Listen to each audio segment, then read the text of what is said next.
Twilight Zone is the greatest show in television history, and so when I tell you that this episode from Season 5, Episode 26, called I Am the Night, Color Me Black, is one of their best episodes, listen up. The episode begins with a sheriff in a small town about to hang a man who's been convicted of murder, and while he says everyone's gonna gather to watch the hanging, he takes no joy in it. However, his deputy is overly excited for the hanging, and in fact, he himself was there and witnessed the murder. And what was this murder exactly? Well, there was this racist white dude being racist to black people, and a white guy stood up to him and shot him dead. The man who shot him is claiming self-defense, but nobody's buying it, even though several witnesses will agree that it was probably self-defense, but they don't care, they want to see him hang. There's a newspaper reporter who's kind of the main character of this episode. He goes to the deputy and he goes to the sheriff and he's like, "Deputy, you're way too excited to kill a man. And sheriff, you seem like you don't want to kill this man because you know something that would make him innocent, but you're not saying anything."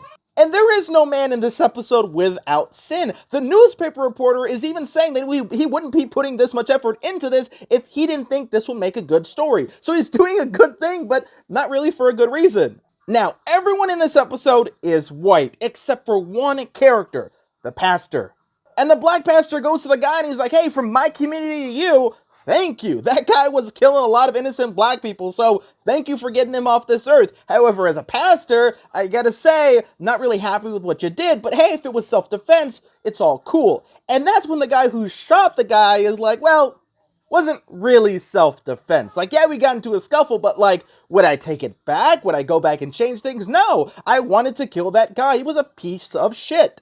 Now, because this is Twilight Zone, there is a supernatural element, and in this case, the sky is black throughout the entire day. Before the hanging and continuing right up until the hanging, the sky is black as if it is night, and it's supposed to be the middle of the day. And there's this moment where you think that the guy is not going to be hung, that everyone's going to grow a conscience and be like, "Hey, maybe this isn't the right decision." But nobody stops him, not even the pastor. And so they hang the guy. And that's when the pastor realizes something. The pastor then turns to everyone in town and says, "That guy had a lot of hatred in his heart. He was tried and killed. And I'm looking around and I see a lot of people with hatred in their heart. And this black sky, you're being tried. All that's next is your judgment." Sky then gets even darker, and then it's revealed that all over the world, there are sudden dark clouds appearing over places known for their hatred. And that's how the episode ends. You can watch this episode right now on Paramount+. Once again, it's Twilight Zone, Season 5, Episode 26. Have a magical day, everyone.